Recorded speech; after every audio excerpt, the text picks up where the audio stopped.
Hi, my name is Jen Delaney, and I'm a licensed professional counselor, and I'm certified in brain spotting.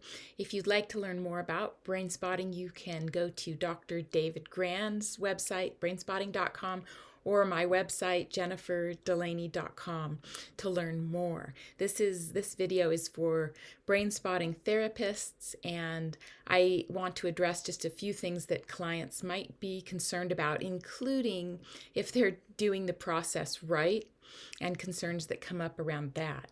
A lot of times people want to know, how long is it going to take for this to work for me? And it's really hard for us to assess. Some people have done huge amounts of work, and they're what I call the ripe fruit on the tree. They do the brain spotting and everything just sort of integrates for them, and it's quite quick.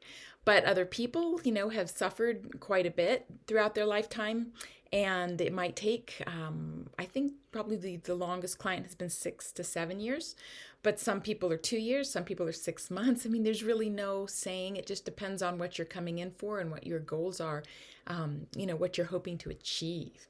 So people like to know, how do I know if it's right for me? How do I know if I resonate with brain spotting?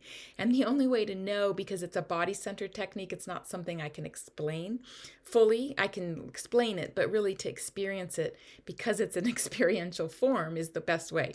So I tell people they'll have an idea of it after the first session. Definitely after, 3 sessions, they'll know. You'll get a sense even after the first one. But one of the concerns is when they are doing the brain spotting and they found their spot and not much is coming up. I tell them that it's okay. That's okay. The body's defense, which means sometimes not giving us any information not giving us any access to our emotional life, is a protection.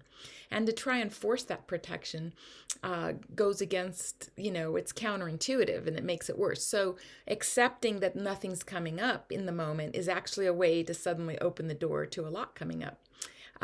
People wonder if they're doing it right. I just keep encouraging them during the first and second session that there's no wrong way to do brain spotting, that we are there to set the frame and be their guide for sure, but that some of this process, because we're a very cerebral society, we value intellectual intelligence more than necessarily emotional intelligence.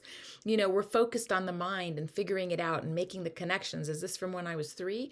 When we might not know. Some of this is pre-verbal, could be intergenerational. So the key here is to continue to trust the process, of the music and all of it coming together. It's in the noticing that there's value. The awareness that, gosh, I'm dissociated right now is a wonderful awareness. Or I'm kind of checked out, or I'm being resistant, or that's great. Notice that and see where it takes you. See what comes next. Because a lot of times just the acceptance allows, again, that open door, the floodgate sometimes now. But generally, there will be some access and some activation if people begin to if we as therapists can normalize this idea that our defense mechanisms, our shutdowns, are really our protections. And so as we accept them, we experience more movement forward. So that's addressing a few of the concerns that clients may have. I hope this has been helpful for you. Thanks for tuning in. Take good care.